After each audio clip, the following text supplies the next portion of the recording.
There comes a quiet shift when your choices stop feeling like your own. It doesn't happen all at once, and you barely notice the moment you start chasing approval instead of desire.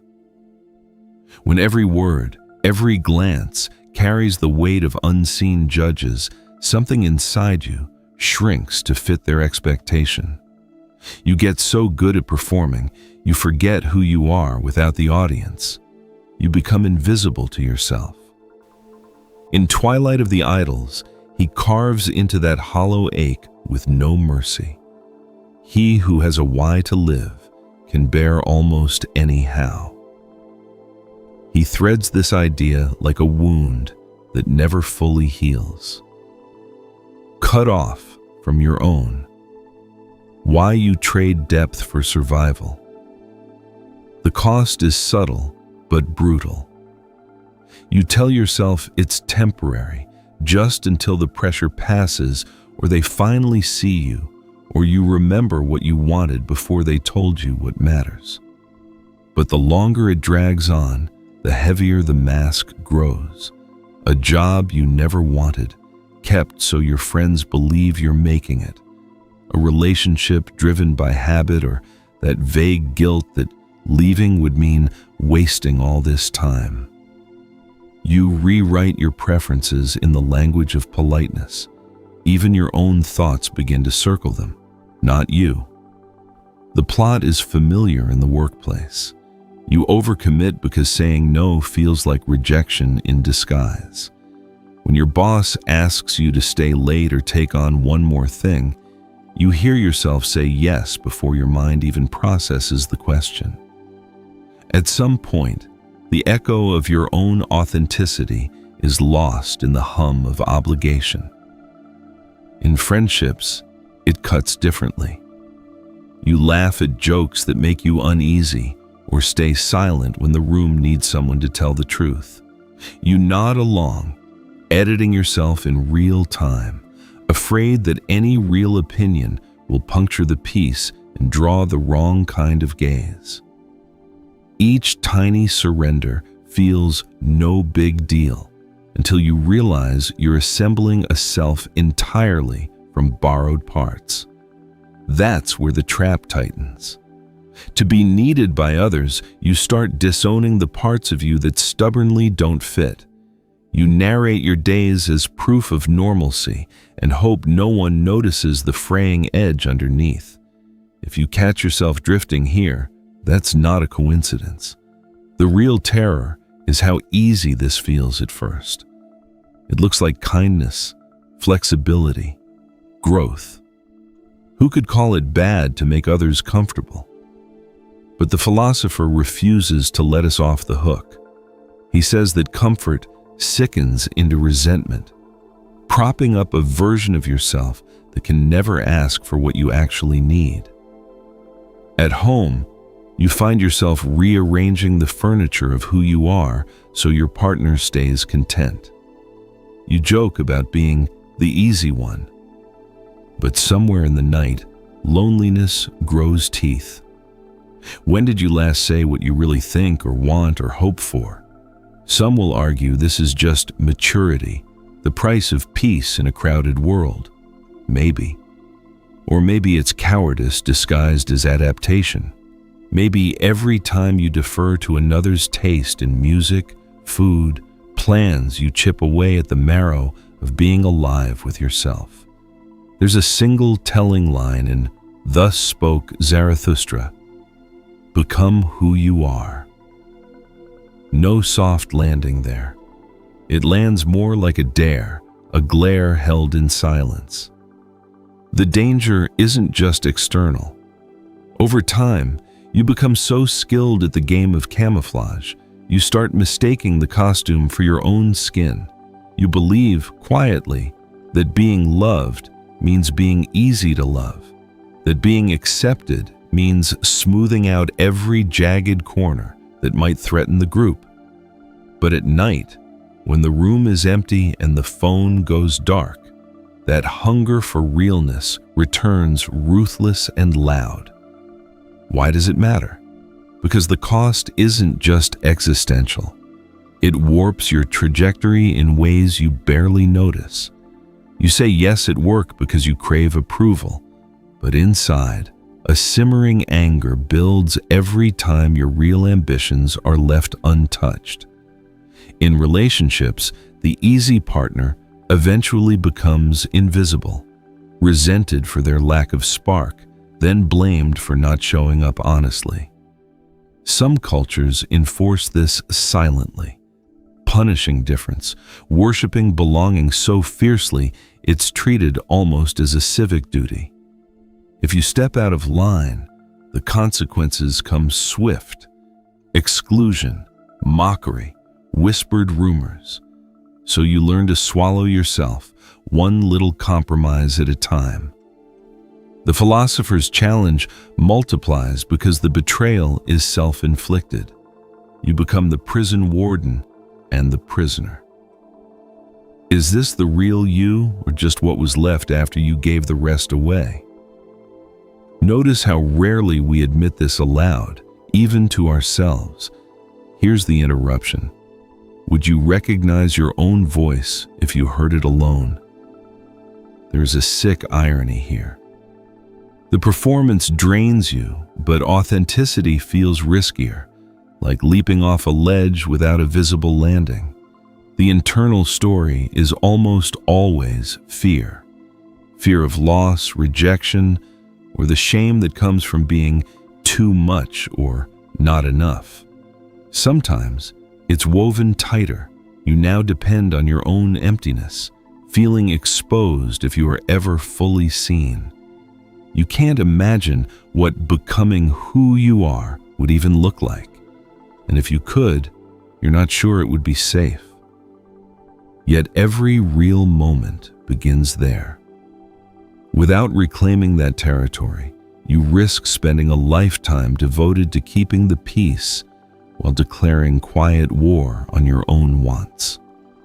He demands that we take this risk, even if the world around us calls it selfish or strange. The philosopher's words don't offer comfort, just a razor: become or disappear. Friedrich Nietzsche argued that borrowing approval from others slowly erases the boundaries of your own becoming. Here's where the friction rises, more brutal than you expect, because the test won't pause for fatigue. You do what's asked, bite your tongue, serve one expectation after another. Weeks, months, and years ordered by compliance, gradual, almost invisible. The urge to satisfy is now so automatic, you don't even notice the moment it overpowers any original desire. Dread dulls the edges, but it remains a presence, an unclaimed cost in every compromise. When you bow your head for long enough, the world forgets you ever had a spine. The tension only grows, a ceaseless pull between what survives and what thrives, and you're taught to resolve it by shrinking. The philosopher insists this surrender isn't virtue, it's obliteration, the refusal to risk for what could actually matter. Now the threat enters sharper. Your need for approval, once justified as prudence or politeness, is just a waiting room for annihilation. From On the Genealogy of Morality, he carved the wound even deeper. To live is to suffer. To survive is to find some meaning in the suffering. The boldest possibility requires self-betrayal to halt, not soften. That razor comes out anyway. Some are praised for fitting every mold. Others vanish unnoticed after a life spent coloring inside the lines. The world forgets both equally quickly. Approval confers security for a price. The more you invest in it, the less you own of yourself. The invisible contract reads, "Be acceptable, and you'll be spared discomfort."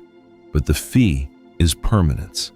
In time, comfort calcifies, and the cost is your pulse. The discomfort you're avoiding soon becomes the very barrier to any life you would call your own. Suddenly, discomfort isn't the enemy. Absence is. The unsettling truth is that far more possibilities die of civility than chaos. There's nowhere in this transaction where daring is naturally rewarded. You do not get a receipt for what you lost by complying.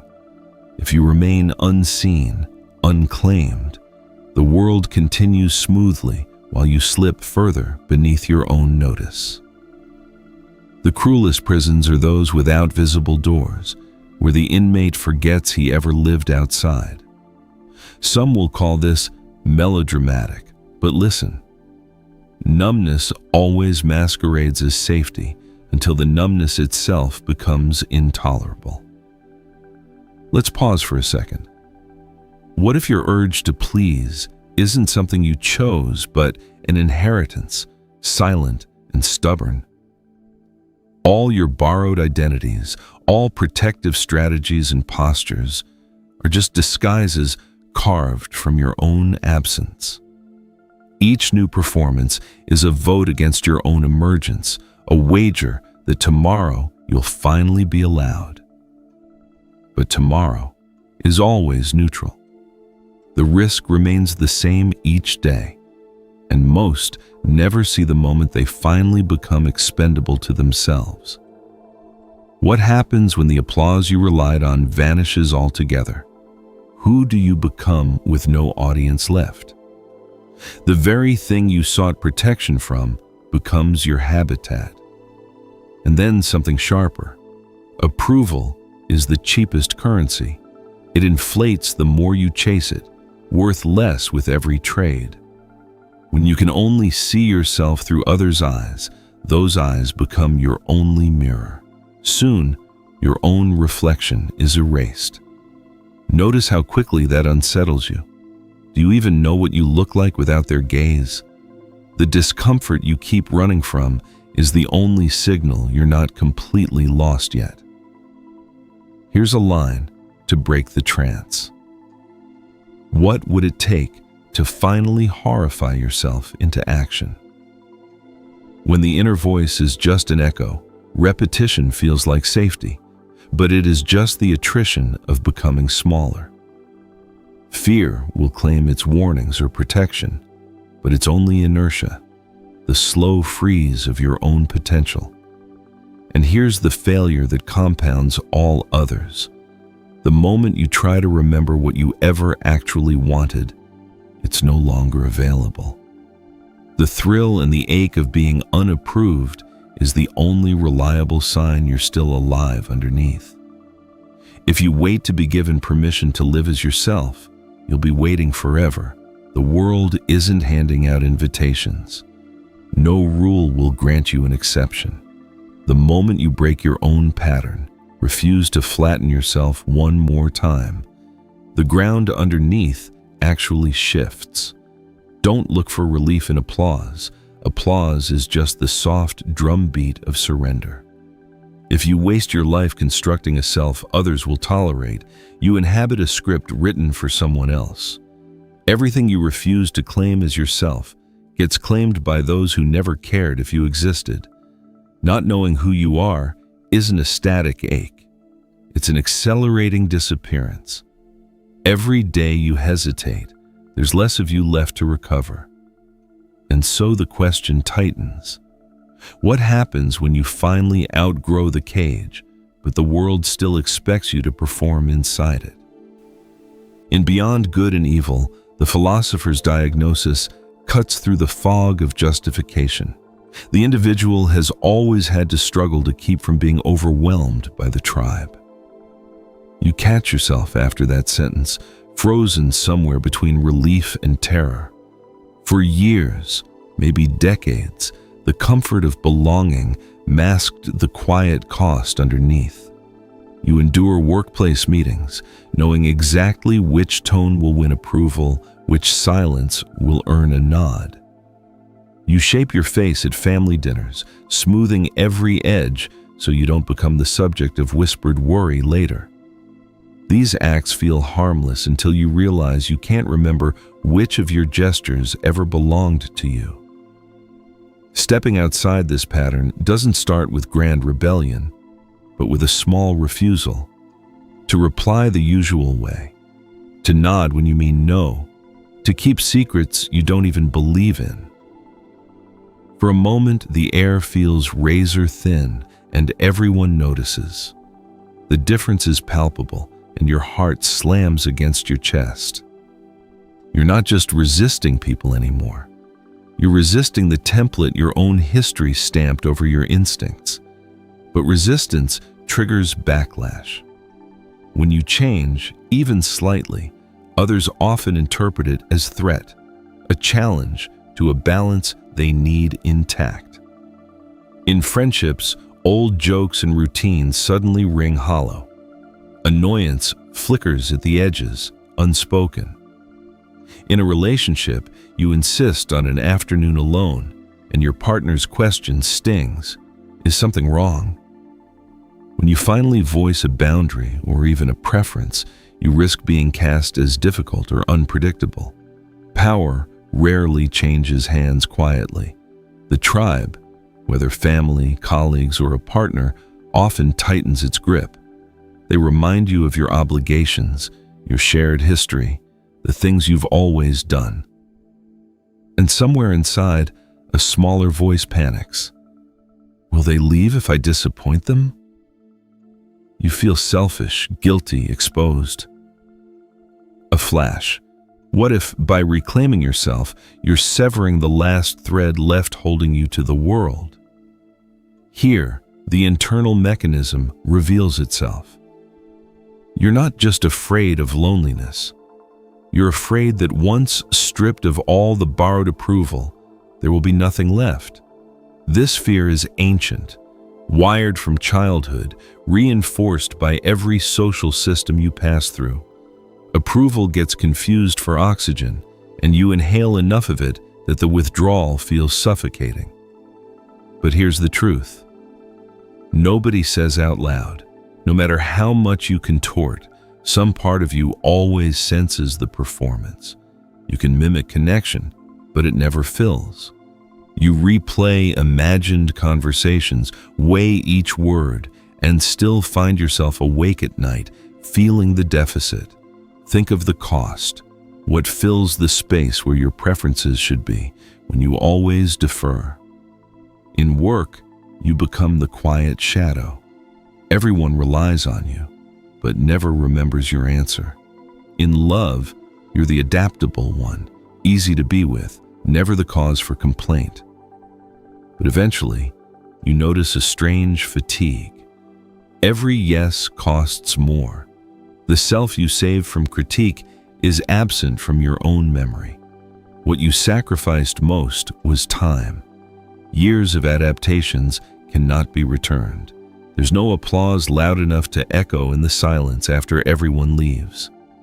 You might wonder, don't we all need some validation, some witness to our existence?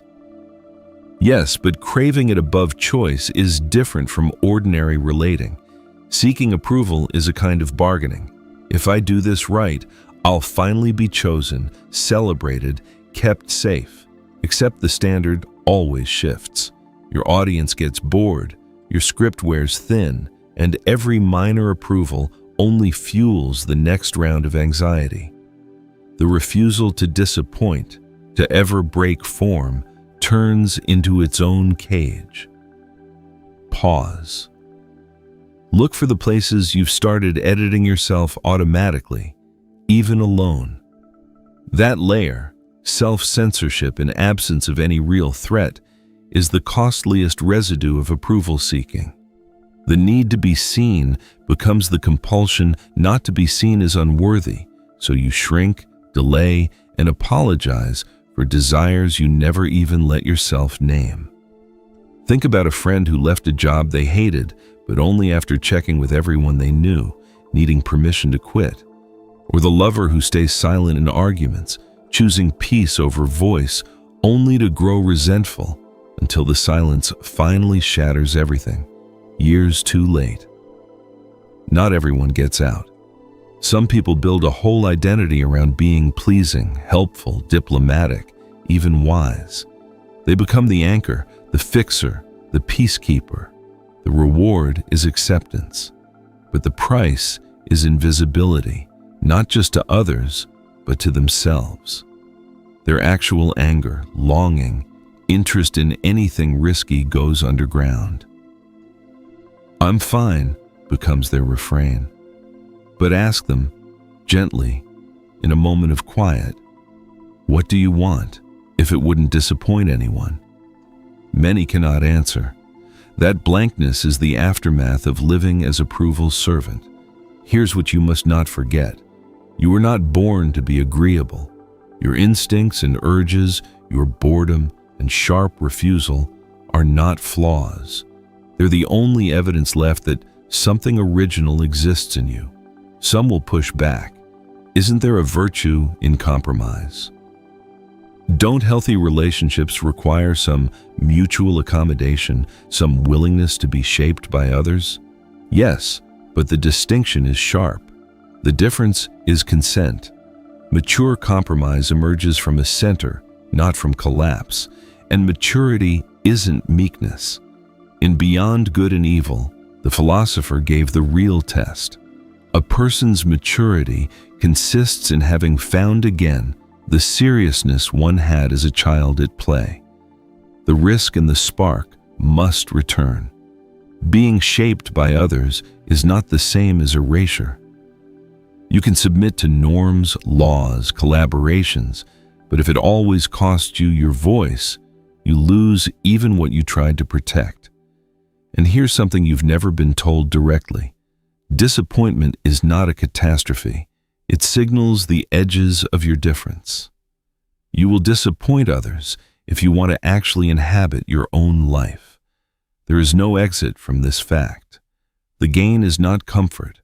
Comfort was what shrank you in the first place. What you gain is contact with your own life. You gain the realism to be awkward, unliked, and undiminished. You become the only person whose approval isn't for sale. Stop trading yourself for the damp warmth of other people's expectations. There's no currency there for what you really hunger for. How much of your current exhaustion comes from bargaining for a home in your own skin? You become the only person whose approval isn't for sale. Disappointment signifies the edges of your difference. If this resonated with you, subscribe to the channel and comment below. Are you truly living your own life or someone else's?